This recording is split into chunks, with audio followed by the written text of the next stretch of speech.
Estuvimos estudiando en días anteriores, en domingos anteriores, estuvimos mirando el primer viaje misionero del apóstol Pablo y de Bernabé, cómo ellos fueron por diferentes ciudades donde grandes multitudes de gentiles habían aceptado al Señor. Dice que salieron de Antioquía de Siria, descendieron a Seleucia, de allí navegaron hasta la isla de Chipre. Pablo, Bernabé y también acompañados por Juan Marcos, navegaron hasta la isla de Chipre, predicaron en Salamina, predicaron en Pafos, luego navegaron hasta el sur de lo que hoy en día es Turquía, allí a Perge, y allí en Perge Juan Marcos les abandonó, regresó de nuevo a Jerusalén, y Pablo y Bernabé continuaron en este viaje misionero, predicaron en Antioquía de Pisidia, predicaron en Listra, en Iconio, en Derbe, y luego regresaron predicando también la palabra de Dios, estableciendo en diferentes iglesias ancianos para que dieran continuidad a la obra de Dios. Y como hemos visto en este primer viaje misionero, grandes multitudes de gentiles se habían convertido al Señor, pero habían tenido oposición de los judíos. Los judíos habían rechazado el mensaje del Evangelio. Y ellos, bueno, regresan de nuevo a la iglesia de donde habían salido, a la iglesia de Antioquía de Siria, y cuentan para la iglesia cómo el Señor había abierto la puerta de la fe a los gentiles. Entonces vamos a entrar ya con esta idea en mente, vamos a entrar en el capítulo número 15 del libro de los Hechos de los Apóstoles, que les invito a buscar. Y mantenga siempre abierta la Biblia o marcado, aunque vayamos a otros pasajes, deje siempre marcado Hechos capítulo número 15. El estudio de hoy podemos titularlo entre signos de interrogación: ¿salvos por obra o por fe? ¿Salvos por obra o por fe o por gracia? Bueno, vamos a leer el versículo número 1 de Hechos capítulo número 15. Dice así: Entonces algunos que venían de Judea enseñaban a los hermanos: si no os circuncidáis conforme al rito de Moisés, no podéis ser salvos. Pablo y Bernabé, recuerden, se encuentran en la iglesia de Antioquía de Siria. Si leemos los versículos anteriores, en el capítulo número 14, del versículo 26 al versículo 28, dice así. En ese mismo capítulo 14 ahora, del 26 al 28 dice: de allí navegaron a Antioquía, de donde habían sido enviados a la gracia de Dios para la obra que habían cumplido.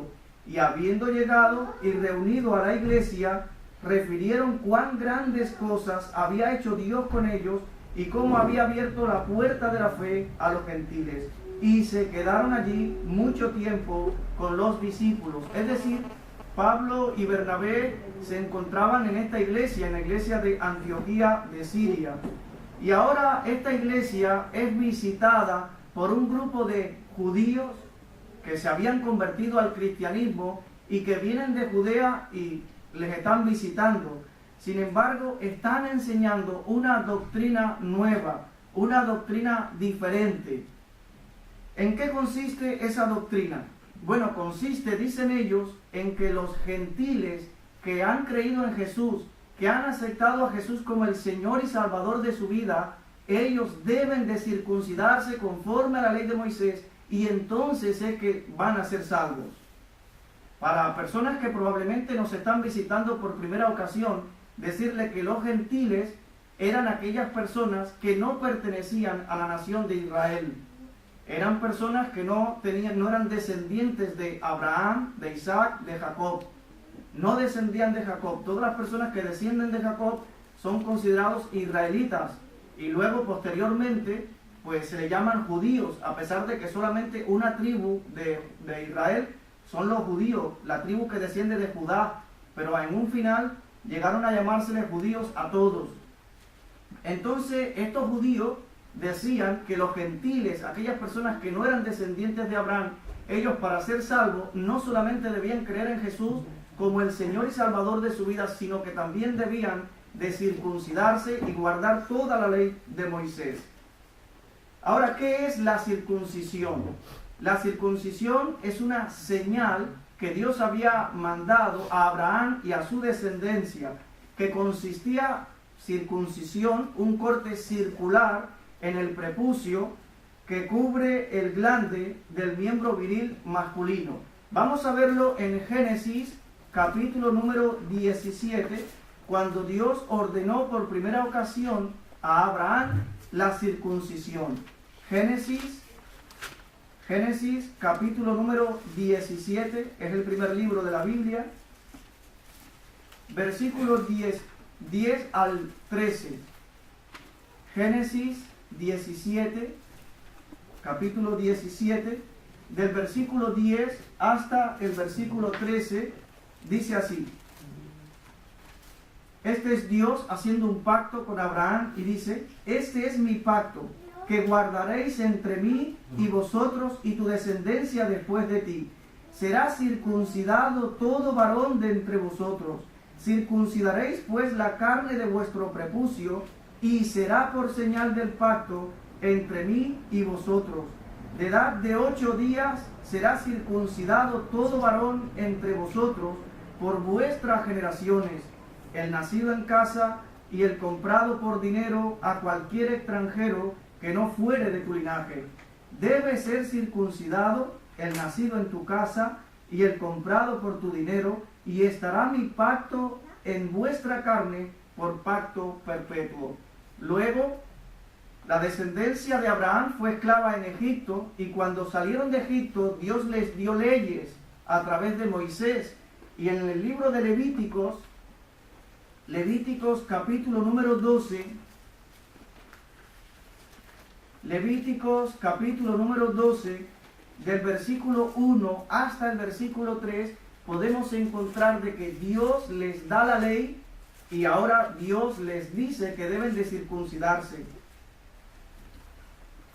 Dice Levíticos capítulo número 12, del versículo 1 al 3. Habló Jehová a Moisés diciendo: habla a los hijos de Israel y diles: la mujer cuando conciba y dé a luz varón, será inmunda 7 días, conforme a los días de su menstruación será inmunda, y al 8º día se circuncidará el niño. Es decir que todo judío pues estaba circuncidado, y ahora los judíos formaban parte de la iglesia en Jerusalén y no había ningún problema, todos eran judíos.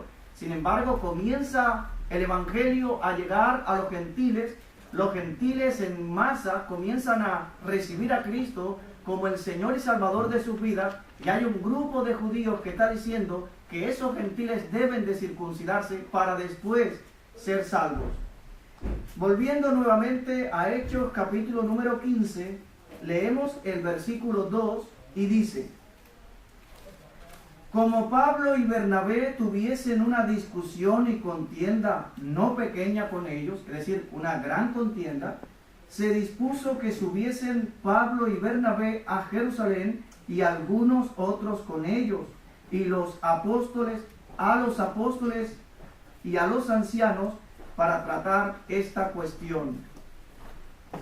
Encontramos en los primeros años de iniciada la iglesia una gran discusión. Existía una contradicción doctrinal. Dos cosas opuestas no pueden ser verdad. Hay una que es falsa, y esto se conoce como una herejía. Una herejía es una enseñanza falsa, una enseñanza que se contradice con las Escrituras. Esta discusión es algo que afea el testimonio de la iglesia. Cuando las personas inconversas, cuando el que no es creyente ve una discusión dentro de la iglesia, se lleva una mala imagen. Damos como cristianos un mal testimonio al mundo cuando hay discusiones entre los creyentes. Sin embargo, pregunto, ¿ha escuchado usted alguna vez la siguiente pregunta? Si Dios es uno, si la Biblia es una, ¿por qué existen tantas iglesias? ¿Por qué existen tantas denominaciones? ¿Por qué existen tantas religiones? Si Dios es uno, si la Biblia es una, ¿por qué? Hace unos días atrás, mientras predicaba el Evangelio con un hermano por las calles aquí cercanas, estábamos hablando a un joven y este joven nos hizo esta pregunta. Y realmente hay una inquietud en el mundo no cristiano que dice, bueno, si Dios es uno, si la Biblia es una, ¿por qué hay tantas iglesias? Lamentablemente es la manera del ser humano responder, interpretar la palabra de Dios. La culpa no la tiene Dios, la culpa la tiene el ser humano a la hora de interpretar la Biblia. Lo vamos a ver un poquito más adelante. Ahora la iglesia de Antioquía llega a una conclusión bien sabia.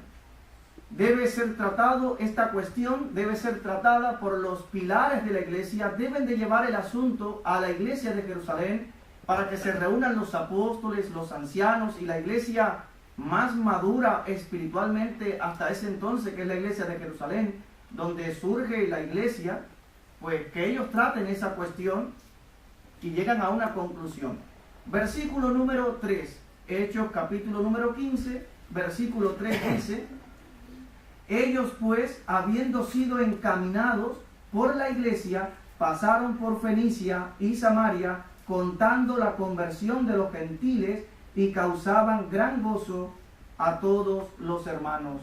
Nos habla de que mientras ellos descienden de Antioquía de Siria, que van camino a Jerusalén, Pablo, Bernabé y algunos hermanos con ellos, mientras van edificando las iglesias que se encuentran en su camino.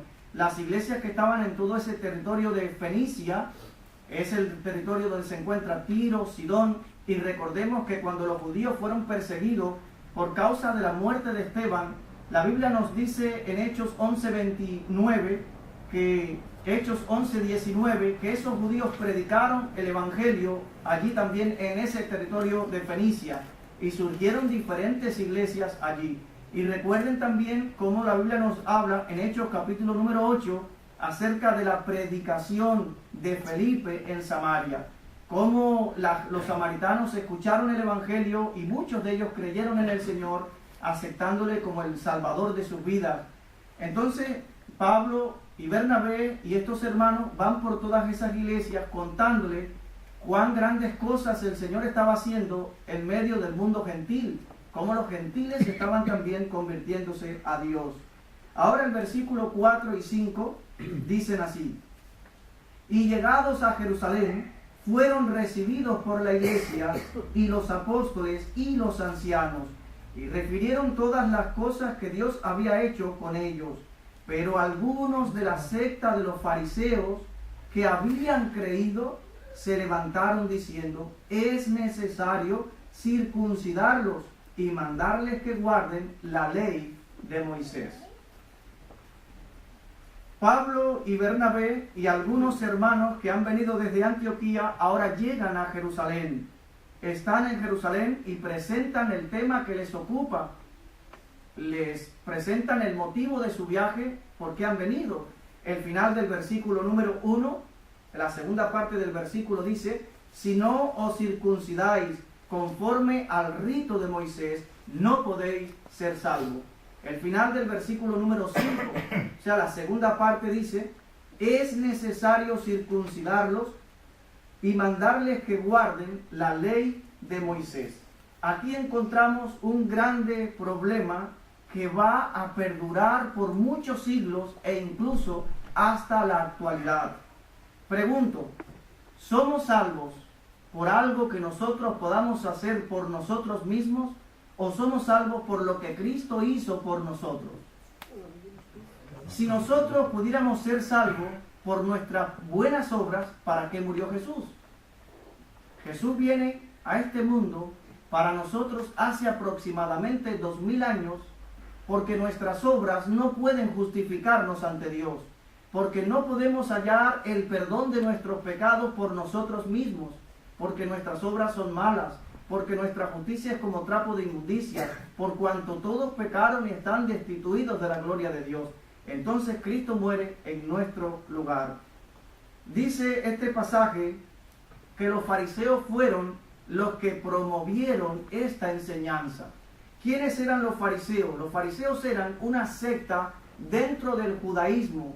Eran personas extremadamente legalistas. Eran personas que hacían mucho énfasis en los actos externos, pero por dentro estaban muy lejos de tener una relación verdadera con Dios. vivían muchas veces de apariencia y Jesús les trató duramente por su hipocresía. Jesús habló duramente acerca de los fariseos por su hipocresía. Recuerden Mateo capítulo 23, donde Jesús les acusa y dice: ay de vosotros, escribas y fariseos hipócritas, porque hacen esto, pero no hacen esto y esto otro.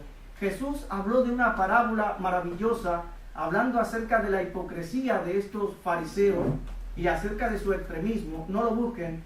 Está en Lucas capítulo número 18, versículo 9 al 11, donde Jesús dice la palabra de Dios, que Jesús les refirió una parábola para aquellos que querían justificarse a sí mismos y menospreciaban a los otros. Jesús les cuenta una parábola, una historia, y les dice: dos hombres subieron al templo a orar.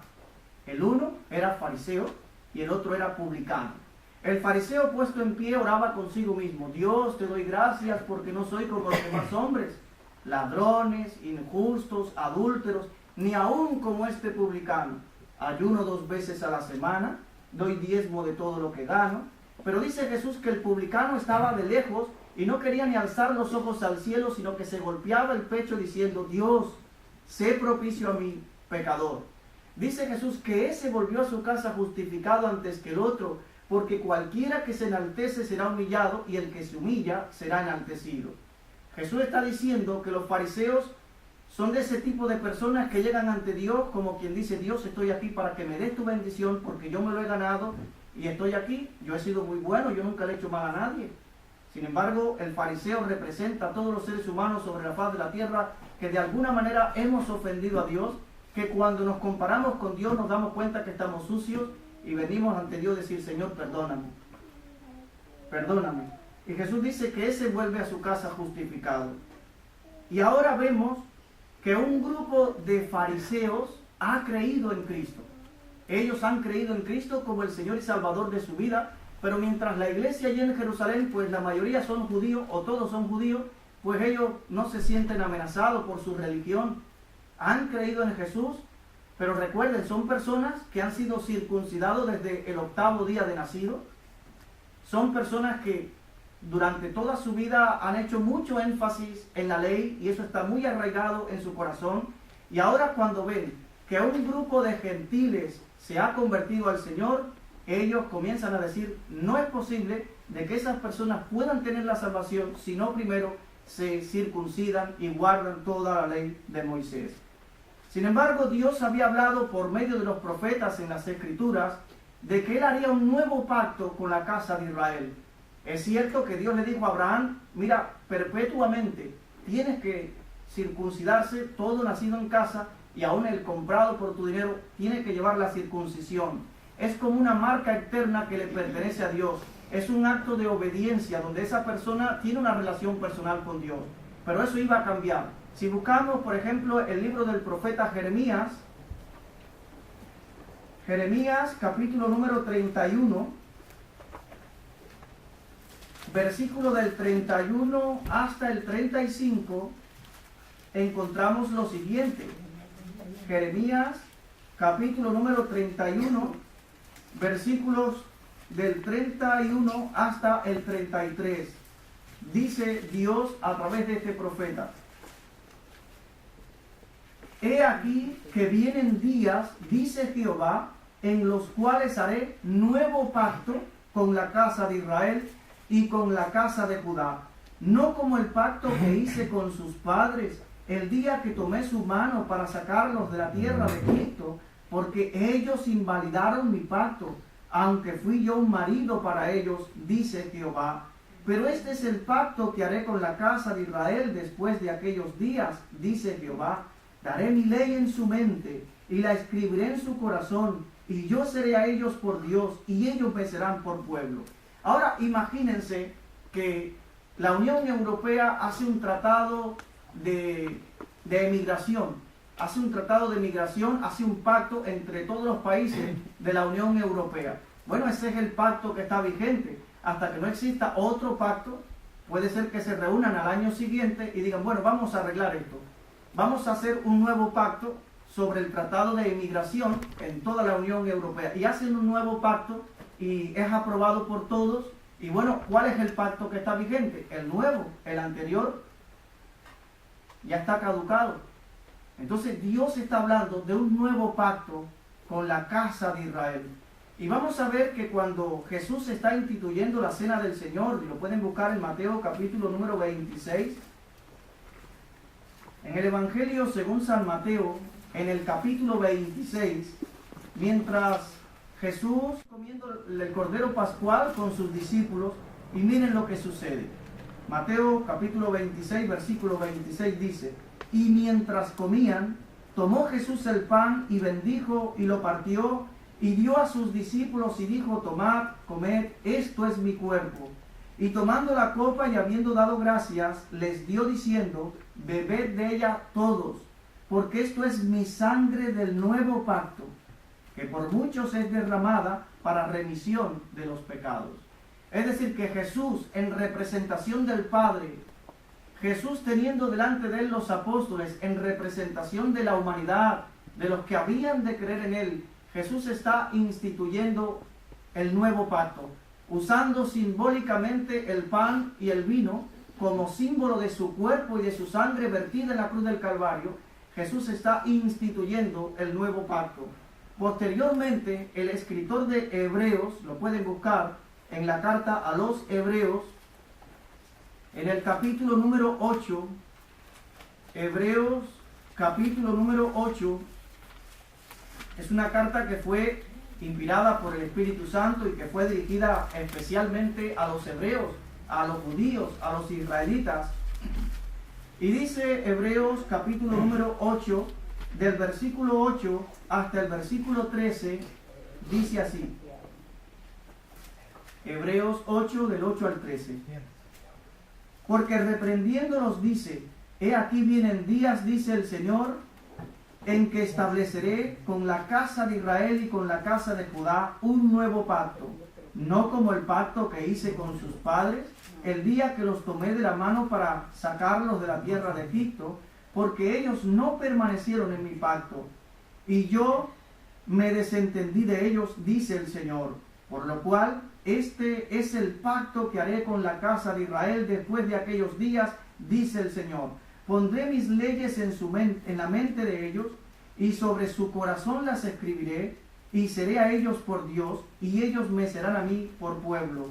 Y ninguno enseñará a su prójimo, ni ninguno a su hermano, diciendo: conoce al Señor, porque todos me conocerán, desde el menor hasta el mayor de ellos. Porque seré propicio a sus injusticias, y nunca más me acordaré de sus pecados y de sus iniquidades. Al decir nuevo pacto, ha dado por viejo al primero, y lo que ha dado por viejo y se envejece está próximo a desaparecer. Si buscamos Colosenses capítulo 2, la carta del apóstol San Pablo a los Colosenses, en el capítulo número 2, del versículo 11 hasta el versículo 13, Colosenses capítulo número 2, del versículo 11 hasta el versículo 13, dice: en él también fuisteis circuncidados, con circuncisión no hecha a mano, al echar de vosotros el cuerpo pecaminoso carnal de la circuncisión de Cristo, sepultados con él en el bautismo, en el cual fuisteis también resucitados con él, mediante la fe en el poder de Dios que le levantó de los muertos. Y a vosotros, estando muertos en pecados y en la incircuncisión de vuestra carne, os dio vida juntamente con él, perdonando todos los pecados. Es decir, que Pablo está inspirado por el Espíritu Santo escribiendo a la iglesia que estaba en Colosa, y les está diciendo que a pesar de que ellos eran gentiles, a pesar de que ellos eran incircuncisos, es decir, no estaban circuncidados, Dios les perdonó sus pecados por medio de la fe en la persona de su Hijo, en la persona de Jesús. Aun cuando ellos no estaban circuncidados, Dios perdonó sus pecados. Volviendo a Hechos capítulo número 15, leemos ahora el versículo número 6. Dice: y se reunieron los apóstoles y los ancianos para conocer de este asunto. Es decir, que probablemente se reunieron, después que oyeron el asunto, se reunieron los apóstoles y los ancianos para tratar este asunto, para llegar a una conclusión sabia, para orar, para buscar el rostro de Dios y la aprobación de Dios. Vamos a verlo después más adelante, cómo ellos efectivamente buscaron la aprobación de Dios, porque la iglesia es una obra que es de Dios, y es Dios el que está edificando su iglesia, y es algo que el Espíritu Santo está dirigiendo en esta tierra. Vamos a seguir la lectura del libro de los Hechos de los Apóstoles, capítulo número 15, y vamos a leer del versículo 7 hasta el versículo número 11. Dice así, del 7 al 11. Después de mucha discusión, Pedro se levantó y les dijo: varones hermanos, vosotros sabéis cómo ya hace algún tiempo que Dios escogió que los gentiles oyesen por mi boca la palabra del Evangelio y creyesen. Y Dios, que conoce los corazones, les dio testimonio, dándoles el Espíritu Santo, lo mismo que a nosotros. Y ninguna diferencia hizo entre nosotros y ellos, purificando por la fe sus corazones. Ahora pues, ¿por qué tentáis a Dios, poniendo sobre la cerviz de los discípulos un yugo que ni nuestros padres ni nosotros hemos podido llevar? Antes creemos que por la gracia del Señor Jesús, seremos salvos de igual manera que ellos. Ahora vemos que Pedro toma la palabra y Pedro habla. Pedro les da testimonio. Pedro les recuerda cómo Dios obró por medio de su Espíritu Santo en casa de Cornelio. Cuando en Hechos capítulo 10 encontramos la historia, cómo Dios llamó a Pedro que estaba en Jope, cómo Dios usó también a Cornelio, un ángel que se le aparece a Cornelio estando en Cesarea, y le dice que envíe hombre para que haga venir a Pedro, para que venga acá y Pedro les hable.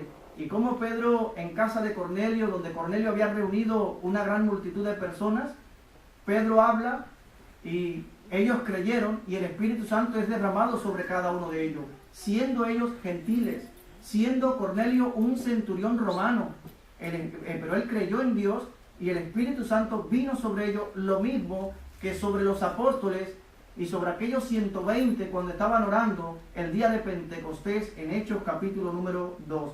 Y recuerden que en Hechos capítulo número 11, los primeros versículos, la primera parte, Pedro comienza a hablar para la iglesia de Jerusalén, dándole testimonio de cómo Dios le había usado en casa de Cornelio. Casi todo el capítulo 11, la mitad, habla de ese testimonio. Vuelve a repetir de nuevo el capítulo 10, dando testimonio para la iglesia. Y Pedro está diciendo, acuérdense cómo Dios habló por mí, cómo el Espíritu Santo vino sobre aquellos creyentes en casa de Cornelio. Pedro está diciendo que la salvación es por la fe. Por ejemplo, si leemos el versículo número 9, dice, y ninguna diferencia hizo entre nosotros y ellos, purificando por la fe sus corazones. No por la circuncisión, no por guardar la ley, sino por la fe, por creer. Dice el versículo número 11, antes creemos que por la gracia del Señor Jesús seremos salvos, de igual modo que ellos. La gracia de Dios es por gracia, la salvación es por gracia, no es por obra. La gracia significa el favor no merecido, es lo contrario de recibir algo por mérito propio. Es gracia, es un don de Dios, es un regalo de Dios. Es por eso que somos salvos. La Biblia dice en Efesios capítulo 2, versículo 8 al 10, porque por gracia sois salvos, por medio de la fe. Y esto no de vosotros, pues es don, un regalo, es don de Dios, no por obras para que nadie se gloríe. Porque somos hechura suya, creados en Cristo Jesús para buenas obras, las cuales Dios preparó de antemano para que anduviésemos en ellas. Es decir, la salvación es un regalo que Dios nos otorga y que se recibe única y exclusivamente por la fe. No es por obra. Ningún ser humano un día llegará al cielo, llegará a la presencia de Dios y dirá, yo sí que fui sabio, yo sí que me porté bien, yo sí que me lo merezco, estoy aquí para que ahora Dios me dé lo que yo me merezco. No, cada uno de nosotros un día llegará ante la presencia de Dios y caeremos postrados ante Él, agradeciéndole, porque Dios nos está regalando un cielo que no merecemos. Eso es gracia. Dios nos está dando algo que no merecemos. Es la gracia de Dios y Pedro lo está hablando.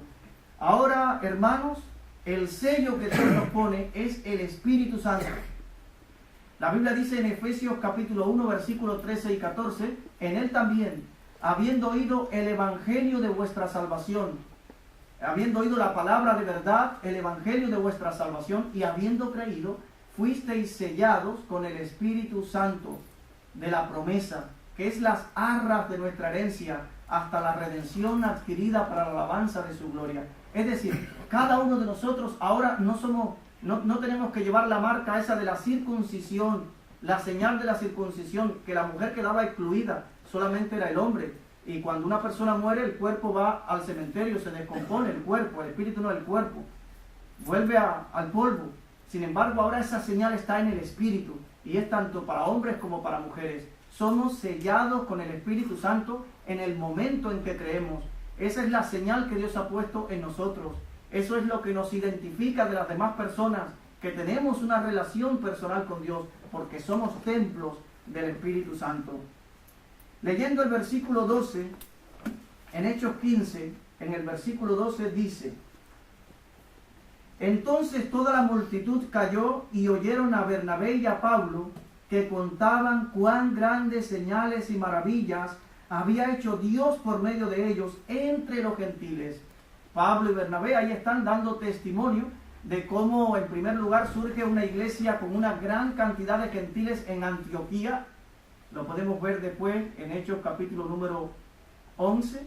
Y posteriormente el viaje misionero de Pablo y Bernabé por la región de Asia Menor, en aquel entonces, hoy en día Turquía, y también en la isla de Chipre, donde grandes multitudes de gentiles se han convertido al Señor. Y Pablo está poniendo este testimonio. Del versículo número 13 hasta el versículo 21, dice así: y cuando ellos callaron, Jacobo respondió diciendo: varones, hermanos, oídme. Simón ha contado cómo Dios visitó por primera vez a los gentiles para tomar de ellos pueblo para su nombre, y con esto concuerdan las palabras de los profetas, como está escrito: después de esto volveré y reedificaré el tabernáculo de David que está caído, y repararé sus ruinas, y lo volveré a levantar, para que el resto de los hombres busque al Señor, y todos los gentiles sobre los cuales es invocado mi nombre. Dice el Señor, que hace conocer todo esto desde tiempos antiguos. Por lo cual yo juzgo que no se inquiete a los gentiles que se convierten a Dios, sino que se les escriba que se aparten de las contaminaciones a los ídolos, de fornicación, de ahogado y de sangre. Porque Moisés tiene desde tiempos antiguos en cada ciudad quien le predique en las sinagogas, donde es leído cada día de reposo. Jacobo, ahora recuerden que es el hermano del Señor, es un anciano de la iglesia del primer siglo, uno de los pilares fundamentales de la iglesia. Ya Jacobo, el apóstol, había muerto. En Hechos capítulo 12 nos dice que Herodes lo mandó a matar por espada, y ahora este Jacobo es el hermano del Señor, que aparentemente, aunque no había un líder fundamental, un líder específico en la iglesia del primer siglo, nos damos cuenta de que Jacobo fue una persona que medio que estuvo por encima de ellos, aunque la iglesia no dependía nunca de un hombre, no era una sola persona. Sin embargo, lo digo para que echemos a un lado de que Pedro no fue el primer líder, no fue el primer papa, que eso nunca existió. Pedro no fue un papa, no fue el líder fundamental de la iglesia, a pesar de que fue un líder entre ellos. Si pensáramos en una sola persona, diríamos Jacobo, aunque nunca fue una sola persona. Jacobo menciona además que esta decisión a la cual él está llegando es respaldada por la palabra de Dios. Nosotros cuando hablamos debemos hablar con respaldo bíblico, y ahí está Jacobo citando a el profeta Amós, capítulo número 9, versículo 11 y versículo 12. Jacobo está sugiriendo una solución: escribir cartas y enviarla a la iglesia de Antioquía y enviarla a la iglesia donde habían gentiles para que solamente se abstuvieran de estas cosas, como dice el versículo 20, que vamos a ampliar un poquito más adelante. Dice el versículo 20, sino que se les escriba que se aparten de las contaminaciones de los ídolos, de fornicación, de ahogado y de sangre.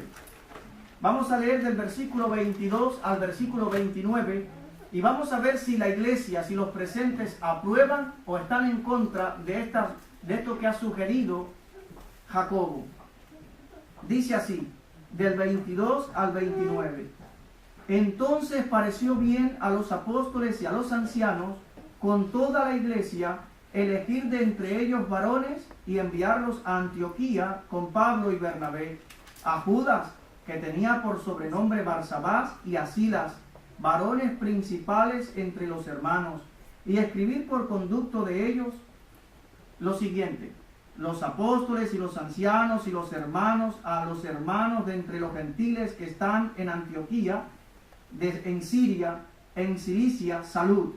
Por cuanto hemos oído que algunos que han salido de nosotros, a los cuales no dimos orden, os han inquietado con palabras, perturbando vuestras almas, mandando circuncidaros y guardar la ley, nos ha parecido bien, habiendo llegado a un acuerdo, elegir varones y enviarlos a vosotros con nuestro amado Bernabé y Pablo, hombres que han expuesto su vida por el nombre de nuestro Señor Jesucristo. Así que enviamos a Judas y a Silas, los cuales también de palabras os harán saber lo mismo, porque ha parecido bien al Espíritu Santo y a nosotros no imponeros ninguna carga más que estas cosas necesarias, que os abstengáis de lo sacrificado a los ídolos, de sangre, de ahogado, de fornicación, de las cuales cosas, si os guardareis, bien haréis, pasadlo bien. Es decir, que llegan a un acuerdo y es aprobada la idea para resolver este conflicto, este problema doctrinal. Ya esto ahora ha llegado a su fin, ha sido resuelto. Y es una cuestión donde todos los miembros de la iglesia han participado, han dado su voto, todos los presentes. Nos dice el versículo número 22, dice: entonces pareció bien a los apóstoles y a los ancianos con toda la iglesia. Es decir, no es la idea de una sola persona, es la idea de todos los presentes. Hermanos, la Biblia no es un libro de interpretación privada. La Biblia dice en 2 de Pedro, no lo busquen, capítulo número 1, versículo 19 al 21 dice: tenemos también la palabra profética más segura, a la cual hacéis bien en estar atento como a una antorcha que alumbra en lugar oscuro, hasta que el día esclarezca y el lucero de la mañana salga en vuestros corazones, entendiendo primero esto, que ninguna profecía de la Escritura es de interpretación privada, porque nunca la profecía fue traída por voluntad humana, sino que los santos hombres de Dios hablaron siendo inspirados por el Espíritu Santo.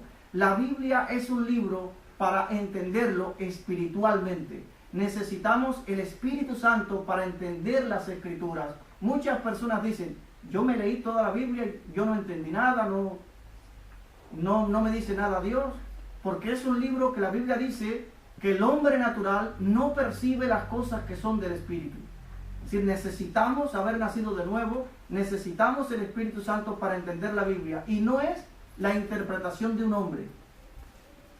Si miramos atentamente las religiones que existen, es la interpretación de un ser humano, uno solo, que se ha puesto a leer aparte la Biblia, ha escrito sus libros, y de ahí sale una nueva religión. Si miramos los testigos de Jehová, los falsos testigos de Jehová, te van a decir que debes de leer todos los escritos de Charles Taze Russell. Es la Biblia más todos esos libros, porque no podemos entender la Biblia, dicen ellos, si no leemos todas sus escrituras. Pero la Biblia no es de interpretación privada. Si miramos atentamente los mormones, nos van a decir que debemos leer todo lo que ha escrito José Smith. Tienes que leer La Perla de Gran Precio, el Libro del Mormón, etcétera, etcétera, etcétera. Es la interpretación de un hombre que ha dado lugar a esa secta. Y así, si miramos los adventistas del séptimo día, también te van a decir que tienes que leer todo lo que Elena G. de White ha escrito. Es la interpretación de una mujer a las Escrituras y todos sus libros para entender a Dios. Sin embargo, no es así. Y podemos hablar de los musulmanes, donde solamente se apoyan en Mahoma. Podemos hablar de Buda, del catolicismo, donde se apoyan en todo lo que el Papa dice. Sin embargo, es la palabra de Dios, es la Biblia. Y podemos llegar a un acuerdo entre todos, porque todos tenemos el Espíritu Santo. Y es muy difícil que entre todos nos equivoquemos, pero uno solo sí. Ahora, a pesar de toda esta conclusión que ha llegado la iglesia del primer siglo, en este momento, los que pierden, es decir, aquellos fariseos que estaban enseñando que había que circuncidarse y guardar la ley para entonces después ser salvos, los que pierden van a seguir en su intento de que su doctrina permanezca. Ellos no se van a quedar contentos, ellos van a seguir predicando y enseñando su doctrina. Por ejemplo, si leemos Gálatas, la primera carta o la carta del apóstol San Pablo a los Gálatas, recuerden que Pablo visitó ese lugar. Vamos a buscar el capítulo número 1. Recuerden que Pablo visitó este lugar. Galacia es toda una región, como estuvimos viendo el domingo pasado, donde se encontraba Iconio, Listra, Derbe, que Pablo fundó iglesias con Bernabé en su primer viaje misionero. Y después de la predicación del apóstol Pablo en esos lugares, llegaron detrás de Pablo judíos enjudaizando, llevando a la iglesia a la ley, al judaísmo. Y Pablo escribe esta carta inspirado por el Espíritu Santo para corregir deficiencias doctrinales en la iglesia, porque estaban enseñando que tenían que circuncidarse y tenían que guardar la ley de Moisés para entonces después ser salvos. Dice Gálatas capítulo 1, versículo 6 al versículo 8, dice Pablo: estoy maravillado de que tan pronto os hayáis alejado del que os llamó por la gracia de Cristo para seguir un evangelio diferente. No que haya otro, sino que hay algunos que os perturban y quieren pervertir el evangelio de Cristo. Mas si aún nosotros o un ángel del cielo os anunciare otro evangelio diferente del que os hemos anunciado, sea maldito, sea anatema. Y ahora si vamos a Gálatas capítulo 3, del versículo 1 hasta el versículo 5, dice: oh Gálatas insensatos, ¿quién os fascinó para no obedecer a la verdad? A vosotros, ante cuyos ojos Jesucristo fue ya presentado claramente entre vosotros como crucificado. Esto solo quiero saber de vosotros: ¿recibisteis el Espíritu Santo por las obras de la ley o por el oír con fe? ¿Tan necios sois? Habiendo comenzado por el Espíritu, ¿ahora vais a acabar por la carne? ¿Tantas cosas habéis padecido en vano? Si es que realmente fue en vano. Aquel pues que os suministra el Espíritu y hace maravillas entre vosotros, ¿lo hace por las obras de la ley o por el oír con fe? Por supuesto, por el oír con fe. Entonces, la fe es lo que nos da la salvación. Por la fe somos salvos. Por la fe en la persona de Jesús es que somos salvos. No es por el guardar la ley, es por medio de la fe. En Filipenses capítulo número 3 ocurría lo mismo. Filipenses capítulo 3, versículos del 1 hasta el 3. Filipenses capítulo 3 del 1 al 3 dice: por lo demás, hermanos, gozaos en el Señor. A mí no me es molesto el escribiros las mismas cosas, y para vosotros es seguro. Guardaos de los perros, guardaos de los malos obreros, guardaos de los mutiladores del cuerpo, porque nosotros somos la circuncisión. ¿Quiénes? Los que en espíritu servimos a Dios y nos gloriamos en Cristo Jesús, no teniendo confianza en la carne. Los mutiladores del cuerpo, aquellos que quieren cortar el prepucio, la circuncisión, guardaos de ellos, guardaos de esos malos obreros, está diciendo Pablo. Dice también Romanos, la carta a los Romanos, capítulo número 3, Romanos 3, del versículo 20 al versículo 25. Romanos capítulo 3, versículo 20 al 25. Dice Romanos capítulo número 3, del versículo 20 al versículo 25, es precioso. Dice: ya que por las obras de la ley ningún ser humano será justificado delante de él, porque por medio de la ley es el conocimiento del pecado. Pero ahora, aparte de la ley, se ha manifestado la justicia de Dios, testificada por la ley y por los profetas. La justicia de Dios por medio de la fe en Jesucristo, para todos los que creen en Él, porque no hay diferencia, por cuanto todos pecaron y están destituidos de la gloria de Dios, siendo justificados gratuitamente por su gracia, mediante la redención que es en Cristo Jesús, a quien Dios puso como propiciación por medio de la fe en su sangre, para manifestar su justicia a causa de haber pasado por alto en su paciencia los pecados pasados. Pablo está diciendo que la salvación no es por medio del guardar la ley, la salvación es la justificación del creyente, es por gracia, es algo que no merecemos, gratuitamente por su gracia. Ahora, estos eran judíos que estaban judaizando, tanto en Galacia como también en Antioquía de Siria. Eran judíos que estaban yendo a las iglesias para judaizar, para decirles que había que circuncidarse y guardar toda la ley de Moisés, y entonces es que eran salvos. Ellos decían que para ser salvo había que hacer todo eso. Y a eso se le llama hoy en día una salvación por obras. Y el mundo ha sido influenciado por este tipo de pensamiento.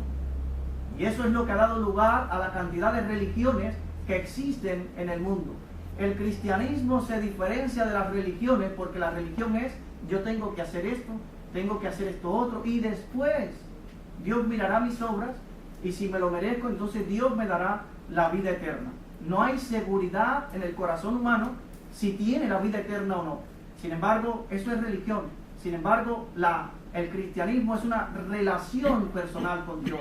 Sé que soy salvo porque Cristo murió en mi lugar. Él tomó mis pecados y pagó el precio de mis pecados en la cruz. Y ahora yo, por la fe en la persona de Jesús, soy salvo. Tengo la vida eterna. Por ejemplo, si leemos Tito capítulo número 3, si quieren no lo busquen, yo lo leo. En Tito capítulo número 3, versículo del 5 al versículo 7, dice, Tito capítulo 3, del versículo 5 al 7, dice: nos salvó no por obras de justicia que nosotros hubiéramos hecho, sino por su misericordia, por el lavamiento de la regeneración y por la renovación en el Espíritu Santo, el cual derramó en nosotros abundantemente por Jesucristo nuestro Salvador, para que justificados por su gracia viniésemos a ser herederos conforme a la esperanza de la vida eterna.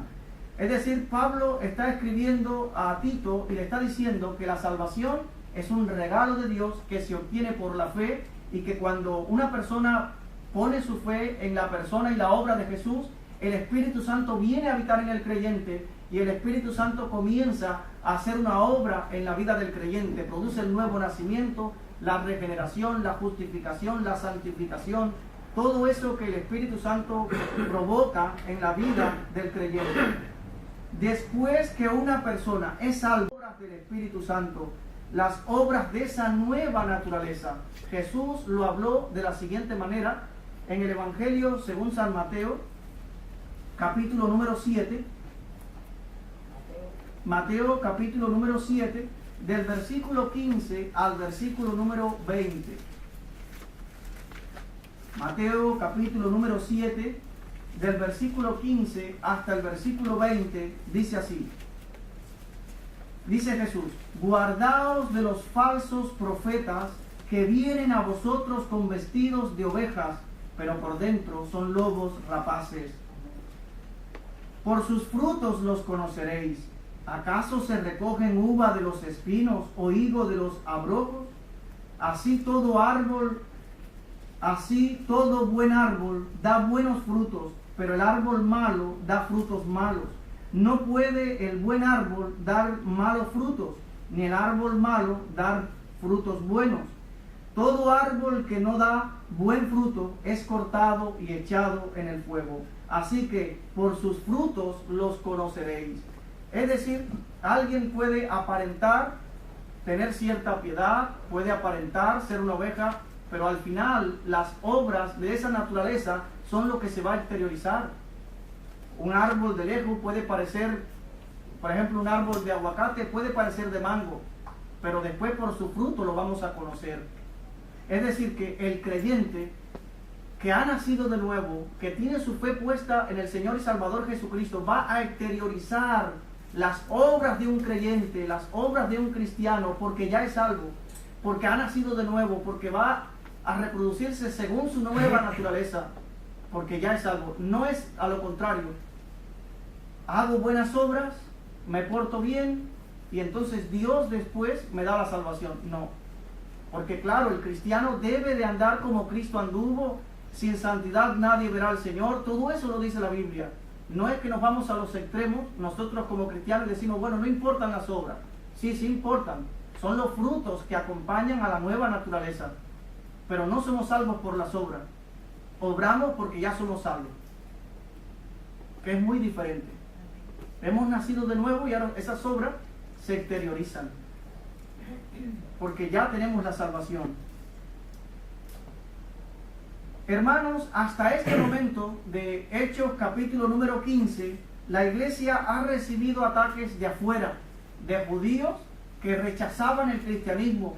Y ahí tenemos la muerte de Esteban, tenemos a Pablo apedreado en Listra, tenemos la iglesia perseguida, pero está recibiendo ataques de fuera, de judíos que no aceptaban a Jesús como el Mesías prometido en las Sagradas Escrituras. Pero de ahora en adelante y hasta nuestros días, la iglesia también sufre ataques desde dentro. Y es todas estas divisiones que vemos hoy en día. Todo el mundo con el título de cristiano, de iglesia de Dios, pero todas estas divisiones, la iglesia tal, la iglesia más cual, es la interpretación del ser humano a la palabra de Dios. Dice el versículo 24, Hechos capítulo 15, versículo 24, en la carta esa que están escribiendo para la iglesia de Antioquía y para las demás iglesias, dice: por cuanto hemos oído que algunos que han salido de nosotros, ¿ve? Son parte de la iglesia, que han salido de nosotros, a los cuales no dimos orden, os han inquietado con palabras, perturbando vuestras almas, mandando circuncidaros y guardar la ley. Es decir, ahora la iglesia va a recibir ataques también desde dentro.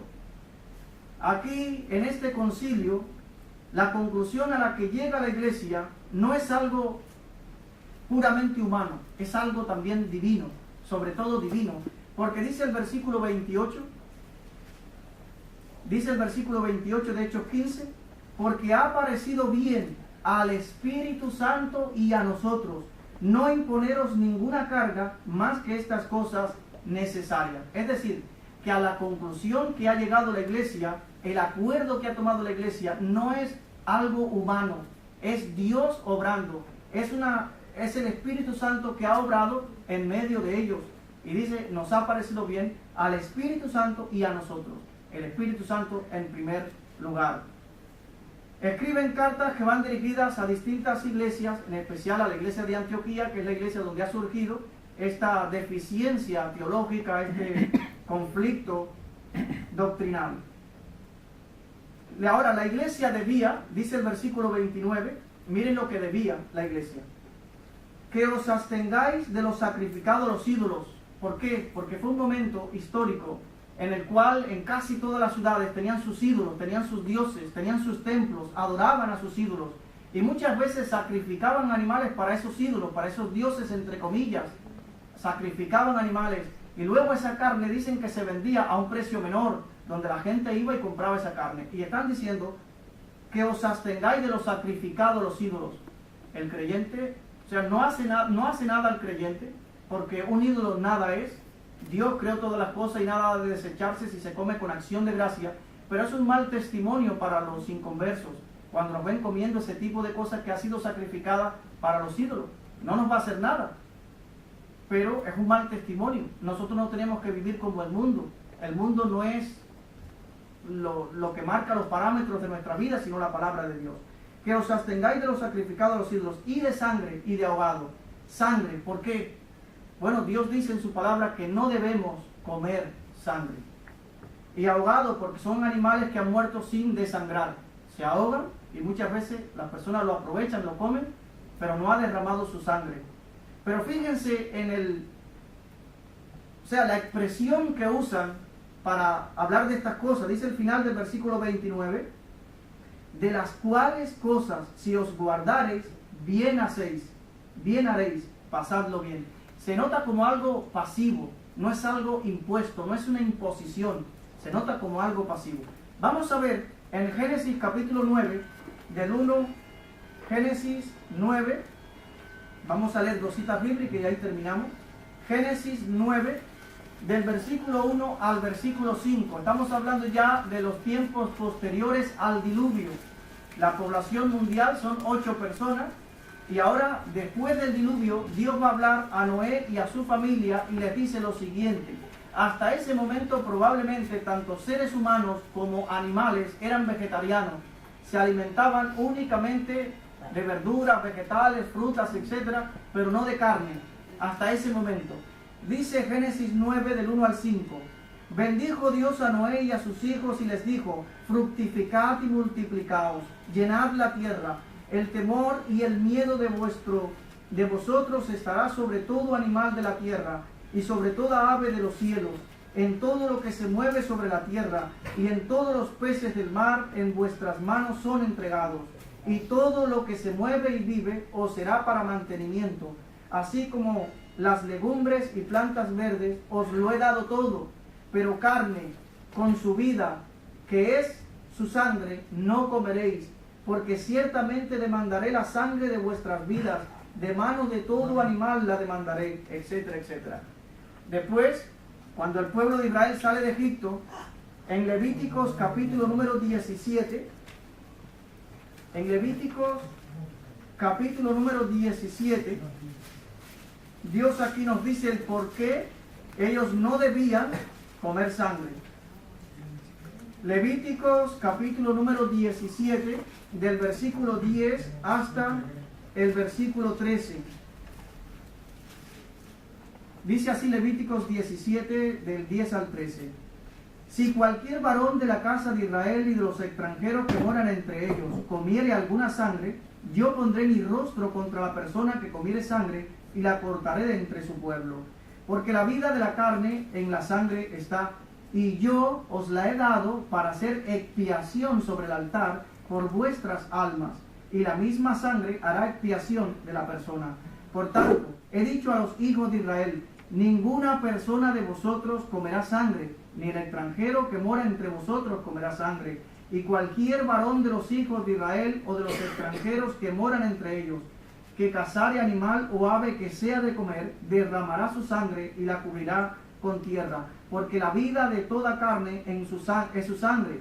Por tanto, he dicho a los hijos de Israel, no comeréis la sangre de ninguna carne, porque la vida de toda carne es su sangre. Cualquiera que la comiere será cortado. Es decir, que ahí mandan ellos a abstenerse de los sacrificados de los ídolos, de sangre, de ahogado y de fornicación. La fornicación es todo acto sexual fuera del matrimonio, que es una ofensa contra Dios. El acto sexual dentro del matrimonio es una bendición, pero fuera del matrimonio es una ofensa a Dios. Bueno, lo vamos a dejar hasta ahí y ya el domingo próximo terminamos ese capítulo y podemos dar alguna conclusión de lo que hemos aprendido en este capítulo número 15 de Hechos y continuamos con el 16.